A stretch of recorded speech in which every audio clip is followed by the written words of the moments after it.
తండ్రి ఆశీర్వాదం పొందిన వారలారా, లోకము పుట్టినది మొదలు మీ కొరకు సిద్ధపరచిన రాజ్యమును స్వతంత్రించగల. కొర్నెలి మనం చెప్పుకున్నటువంటి భారము, బాధ్యత, పట్టుదల, అందరి క్షేమము, సహవాసానికి, తర్వాత ప్రతిభ, తర్వాత సమయం కేటాయింపు, ధనం కేటాయింపు ఇతనిలో పుష్కలంగా ఉన్నాయి. అబ్రహాం మొదలుకొని పద్మాసు దీపంలో ఉన్నటువంటి యోహాను ప్రవక్త అయిన యోహాను వరకు ఈ అవభావాల ఈ సుగుణాలన్నీ ఉన్నాయి.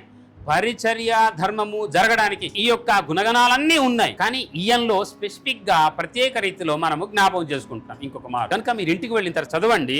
ఇతనికి మనం ఇప్పుడు చెప్పుకున్న అన్ని క్వాలిటీస్ అన్ని ఇతనికి ఉన్నాయి. సంఘమా మనం జ్ఞాపకం చేసుకుందాము. దేవుడే మనకు సమస్తాన్ని కూడాను ధారాళంగా దయచేశాడు. కనుక మనము దేవుని యొక్క పరిచర్య ధర్మము జరగడానికి భారము, బాధ్యత, పట్టుదల, ఈ సుగుణాలన్నీ కూడాను మనము ఇలాంటి లైక్ మైండ్ పీపుల్ యొక్క సంఘము చాలా ఉన్నతంగా ఎదుగు. చెప్పుకున్న సుగుణాలన్నిటికీ కట్టుబడి ఉన్నట్లయితే మనం కూడా ఆ స్థానానికి, దేవుడు ఇచ్చాడు కదా వాగ్దానం, నువ్వు ఆదివారం తప్పకుండా ఉంటే నిన్ను హెచ్చిస్తానన్నాడు దేవుడు. మనం ఎక్కడో ఏదో పనులు చేసుకుంటే ఈ వారం అంతా గడిపేసి అట్లా ఉంటే సంఘం ఎలా డెవలప్ అవుద్ది? మన పూర్వీకులు వారికి ఉన్నటువంటి శక్తి యుక్తులన్నీ కూడా ధారపోసారు సంఘానికి. కనుకనే వాళ్ళు పెద్ద పెద్ద సంఘాలుగా దేవుని యొక్క జీవ గ్రంథ పుటంలో వారి యొక్క పేర్లు వ్రాయబడ్డాయి. హల్లెలూయా. సంఘము అంటే ఒక ప్రపంచీకరణ యొక్క పరిపాలన యంత్రాంగం అంతా ఇక్కడే ఉంది. నిజమండి, మనం అంతలాగా హెచ్చించబడతాం ఎప్పుడంటే ఇంత సిస్టమేటిక్ గా మనము సంఘం యొక్క పరిచర్య ధర్మము జరిగించినప్పుడు మనమందరం కూడా ఇక్కడే తిష్టించిపోతాం. ఈ పరిచర్య ధర్మ సుగుణాలన్నీ కూడాను మనందరిలో కూడాను నరాల్లో కనకనాల్లో జీర్ణించుకుపోవాలి. అలా మనం పనిచేయాలి. అలా మన విశ్వాసాన్ని, అలా మన భక్తిని మనం ప్రదర్శించగలగాలి. హల్లెలూయా. పరిచర్య ధర్మం జరగడానికి ఇవన్నీ కూడా మనం చేయాలి. తండ్రి ఏం చేశాడని అంటే పిల్లలకి పిలిచి ఈ డబ్బు, ఈ ధనము ఇదిగో మీరు ఉంచుకోండి, పంచుకోండి. పెళ్ళిళ్ళు అయిపోయినాయి కనుక అందరికి ఇచ్చేశాడు. అందరు కూడాను డాడీ ఇక మాకందరికి పనిచేశారనేసి వాళ్ళు హ్యాపీగా జీవించడం మొదలు పెట్టారు. తల్లిదండ్రులు ముసలితనం వృద్ధాప్య దశలోకి వచ్చేసారు. ఏం జరిగింది అని అంటే వయస్సు ఉంటే లేకుంటే బలం ఉంటే తల్లిదండ్రులు పిల్లలకు చూస్తూ ఉంటారు. అదే బలం పోతే పిల్లలపైన వాళ్ళు ఆధారపడతారు. ఆ సమయంలో మరి పెద్దోడుకు కాంటాక్ట్ చేస్తే డాడీ నువ్వు ఇచ్చిన డబ్బు ధనంతో నేను నా యొక్క కుటుంబానికి పోషించడానికి నాకే చాలా కష్టంగా ఉంది, బాయ్ బాయ్ అని అన్నాడు. రెండో వాడు కాంటాక్ట్ చేస్తే ఆయన కూడాను ఏదో మాట చెప్పాడు, మరి మీ కోడలు ఒప్పటం లేదు అని ఆయన అనేసాడు. ఆ తర్వాత మూడో వాడికి కాంటాక్ట్ చేసి ఐదో వాడికి చెప్తే డాడీ నువ్వు ఇచ్చిన డబ్బుతో నేను పుష్కలంగా ఈ కంపెనీ చేసి చాలా బిజీ అయిపోయాను, నీకు చూడడానికి నాకు ఇక్కడ ఏం లేదు అని అన్నాడు ఆయన. ఇక తల్లి తండ్రి ఏం చేసి బతకాలి? మరి పిల్లలపైన ఆశ పెట్టుకొని ఉంటే వాళ్ళు ఏం సహాయం చేయకపోతే వాళ్ళు ఎలా బతుకుతారు? వాళ్ళ జీవనాధారం వాళ్ళే కదా. చిన్నప్పటి నుంచి ముక్కు తుడిచి ఆ తర్వాత చెడ్డి తొడిగించి అన్ని చేసి రే మీరు ఇలా జీవించాలి, అలా జీవించాలి, ఇది చేసి అది చేసి ఉన్నదంతా ధారపోసి ఇస్తే ఆ తర్వాత వీళ్ళు చేతులు ఎత్తేస్తే తల్లిదండ్రులు ఏం కావాలా? వాళ్ళు జీవించడం ఎట్లా? చాలా మంది తల్లిదండ్రులు పిల్లలకి చేయాల్సింది చేస్తారు, కానీ తల్లిదండ్రులు పిల్లలపై ఆధారపడకుండా బ్రతకడానికి కూడా వాళ్ళ ఏర్పాటు ఉంటుంది ఖచ్చితంగా. మనము వాళ్ళపైన ఆధారపడకుండా ఉండాలి అని ప్రతి ఒక్కరికి ఒక కసి ఉంటుంది, ఒక పట్టుదల ఉంటుంది. వాళ్ళు ఏం చేస్తారని అంటే ఏవో ఒకటి చేసుకుంటారు. ఇలాంటి పరిస్థితుల్లో వాళ్ళు ఒక ట్రస్ట్ వాళ్ళకి పిలిచి ఉన్న ఈ ఇల్లు అయితే ఈ పంపకాలు చేయలేదు. డబ్బు, వజ్రము, వైఢూర్యం ఇలాంటివన్నీ పంచేశారు. అంటే స్థిరాస్తి మాత్రం పంచలేదు. ఇల్లు సీక్రెట్గా ఒక అనాథాశ్రమంకి రాశారు.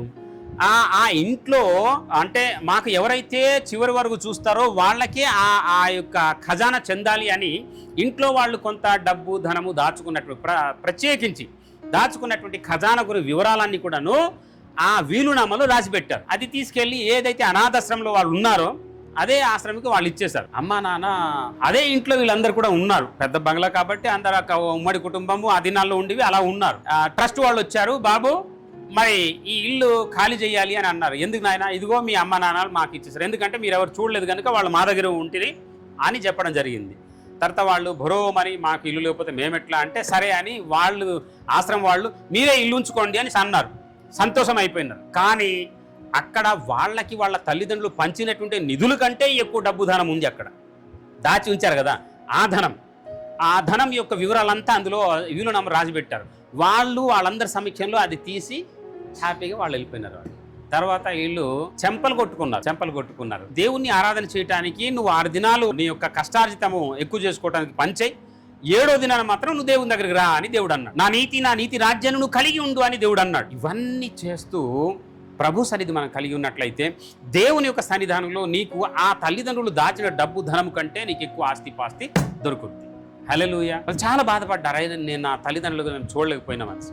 కానీ ఎవరైతే దేవుని యొక్క ఆదేశ సూత్రాలు కలిగి సంఘంలో నిలకడగా ఉంటారో, వాళ్ళు ఆ పరిచర్య ధర్మ సుగుణాలు కలిగి పరిచర్యకు దోహదం అవుతా అంటారో, వాళ్ళకే ఈ యొక్క దేవుని యొక్క రాజ్యం యొక్క ఆస్తి పాస్తి అంతా కూడా వాళ్ళకి దక్కుతుంది. దానియేలు గ్రంథము 2వ అధ్యాయము 44వ వచనం. ఈ రాజ్యం యొక్క సొత్తు స్వాస్థ్యం అంతా ఎవరికి కలుగుతుంది అని అంటే, ఇలా దేవుని యొక్క సుగుణాలను పరిచర్య ధర్మానికి లోబడి ఈ కట్టడాలు ఇవంతా విధి నిర్వహణ చేసి మానక ఉన్నటువంటి ఆ ప్రజలకు అది చెందుతుంది. ఇక్కడ ఉన్నటువంటి స్వాస్థ్యమంతా వాళ్ళకే చెందుతుంది. ఉదాహరణకు, నేను ద్రాక్ష చెట్టుని, తీగలు మీరు అని అన్నాడు దేవుడు. ద్రాక్ష చెట్టుకి వేరుగా తీగ ఫలించగలుగుదా? ఫలించదు.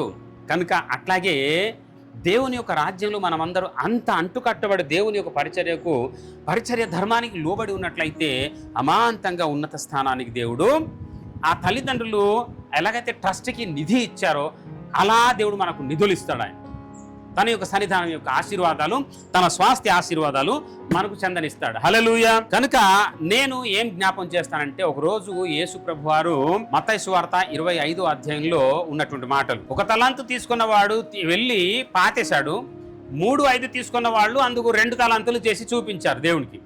సో ఆ చేసిన వారికే దేవుడు ఇంకా ఆశీర్వాదం ఇచ్చాడు. ఎవరైతే పాతేశాడు కదా, తన యొక్క సామర్థ్యము, తన యొక్క బలము, తన యొక్క స్కిల్, తన యొక్క భారము, తన యొక్క బాధ్యత, తన యొక్క ఇవన్నీ కూడా పాతి పెట్టాడు కదా. దేవుడిచ్చిన వరాలు ఇవన్నీ కూడా, దేవుడిచ్చినటువంటి ఆధిక్యతలు ఇవన్నీ కూడా పాతి పెట్టాడు కదా. అతనికి ఏమి దొరకలేదు. ఉన్నదంతా తీసుకొని ఎవరైతే ఈ భారము బాధ్యత కలిగి ఉన్నారో వాళ్ళకి దేవుడు ఇచ్చాడు. హల్లెలూయా.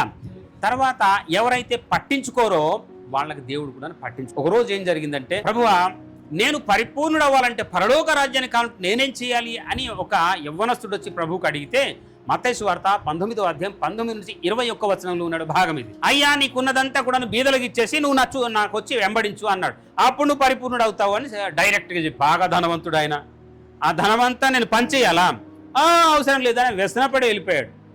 దేవుడు అన్నాడు, పరలోక ఆశీర్వాదం ఇలాంటి వాళ్ళకి చెందదు అని చెప్పాడు. దేవుని యొక్క జీవిత చరిత్రలో ఇవన్నీ కూడా మనం కలిగి ఉండాలని దేవుడు ముందే బోధ చేసి పెట్టాడు ఆయన. తర్వాత ఇంకొక మాట మనం జ్ఞాపకం చేసుకోవచ్చు, పక్క వాళ్ళు ఎలా ఉన్నా కానీ మనం చాలా సందర్భంలో వాళ్ళ గురించి అస్సలే ఆలోచన చేయం. నా భార్య, నా బిడ్డలు, నేను, నా సంఘము అని అంటాం. ఈ గుణం కూడా మంచిది కాదు అని దేవుడు చెప్పాడు. ధనవంతుడు లాజరు, ధనవంతుడు ఏం చేయాలంటే రోజు బాగా మంచి రమ్ము, విస్కీ, బాగా మంచి ఖరీదైనటువంటి మరి సారా ఇలాంటివన్నీ తాగుతూ ఆయన మరి ఉన్ని వస్త్రాలు, నార వస్త్రాలు, ఖరీదైన నార బట్టలు ధరించి ఆ బీద లాజరుకు లెక్క చేయకుండా అతను గడిపేశాడు దినాలు. తర్వాత ఏం జరిగింది? దేవుని యొక్క శిక్ష అతని మీదకి దిగొచ్చింది. కనుక పక్కవారు అవస్థల్లో ఉంటే ఖచ్చితంగా పరిచర్య ధర్మంలో ఇది భాగం. మన సంఘంలో కూడాను మనం ఇలా పరిచర్య ధర్మం దోహదం పడితే, ఎవరైనా అనాథులు లేకుంటే ఎవరికైనా ఏదైనా అక్కరత అవసరత ఉంటే మన సంఘం తరపున వ్యక్తిగతంగా మనం ఇవ్వగలిగే స్తోమతలు మనం కూడా ఉండాలి. మనకు కూడాను డబ్బుతో మనకు అవసరం ఉంది. మనము అలా సహాయపడితే దేవునికి అది మహిమ. ఎవరిచ్చారంటే పలానా చర్చి వాళ్ళని అంటే మన చర్చికి ఎంత పేరు వస్తుంది, దేవునికి ఎంత మహిమ వస్తూ ఉంది. స్పందించాలి. ఖచ్చితంగా దేవుని యొక్క నిధిలో కొంత డబ్బు మనం ఉంచాలి. ఉంచితేనే రేపొద్దున పరిచర్య. దేవుడు ఏమన్నాడంటే, ఇగో నా సంఘములో, నా మందిరంలో ఆహారం ఉండునట్లుగా నీ యొక్క 10వ భాగం తీసుకొచ్చి వెయ్యి అని అన్నాడు. నువ్వు నిజాయితీగా సంపాదించింది మాత్రమే నాకు 10వ వంతు ఇయ్యి అని అన్నాడు దేవుడు. అంత అవసరం లేదు అని అన్నాడు. ఆ డబ్బు నాకు అవసరం లేదయ్యా, నువ్వు ఒకవేళ నువ్వు అలా సంపాదిస్తే ఆ డబ్బే నాకు వద్దు అన్నాడు దేవుడు. కనుక టైత్ చాలా క్లియర్గా దేవుడు చెప్పాడు. మీ 10వ భాగాలు కనుక ఇక్కడ ఉంచితే ఏం జరుగుద్ది అని అంటే, నేను ఆకాశము విప్పి మీకు నేను పట్టజాలంత విస్తారమైన ఆశీర్వాదాన్ని ఇస్తానని దేవుడు అన్నాడు.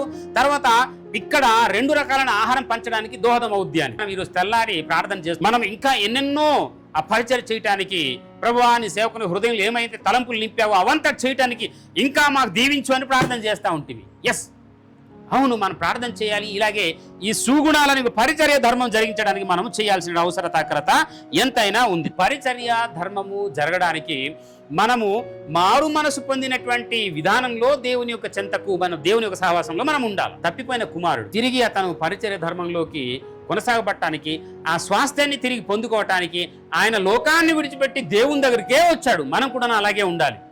లోకాన్ని విడిచిపెట్టాలి, లోకాసనలు విడిచిపెట్టాలి, లోకంలో 6 దినాలు మీరు పని చేయాలి. 7వ దినాన మాత్రం మీరు ఖచ్చితంగా పరిచర్య ధర్మంలోని యొక్క భాగం ఉండాలి. నువ్వు ప్రజెంట్ సెషన్లో ఉండాలి. నువ్వు ధనం ఇవ్వకపోయినా కానీ పర్లేదు, కానీ తర్వాత నీకు కలిగినప్పుడు నువ్వే ఇస్తావు, దేవుడు అనుగ్రహిస్తాడు. నువ్వు ప్రజెంట్ అవ్వాలి, దేవుని యొక్క సన్నిధికి రావాలి. అది దేవుని యొక్క ఆదేశం.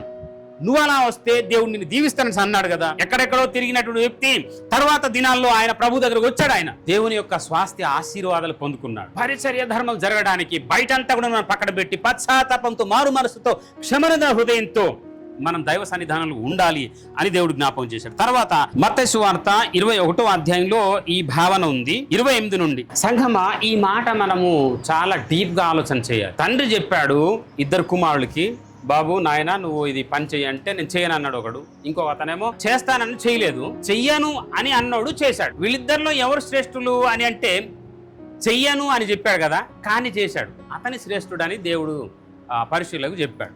కనుక వీరిద్దరిలో మనం ఎవరిలాగా ఉండాలి అని అనుకుంటున్నాము? సంఘ పరిచర్య ధర్మంలో కనుక మీరందరూ ఉంటేనే మనం అందరం కలిసి దేవునికి ఆరాధన చేయగలుగుతాం. ఎవరు ఒకరు మిస్ అయినా కానీ పరిచర్య ధర్మం అనేది మిస్ అవుతుంది.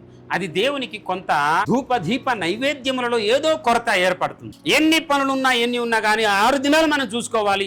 7వ దినాన మనం ఏమి ఇస్తున్నాం దేవునికి అన్నది కాదు. నువ్వు ఖచ్చితంగా దేవునికి సన్నిధానంలో ఉండాలి. పరిచర్య ధర్మంలో డబ్బు సాకారం చేయడానికి ఇదే ప్రధానమైన సూత్రం. నువ్వు అటెండ్ అయితే నువ్వు తప్పకుండా ఇవ్వగలుగుతావు. ఖచ్చితంగా ఇవ్వడానికి దేవుడే సోర్సెస్ నీకు.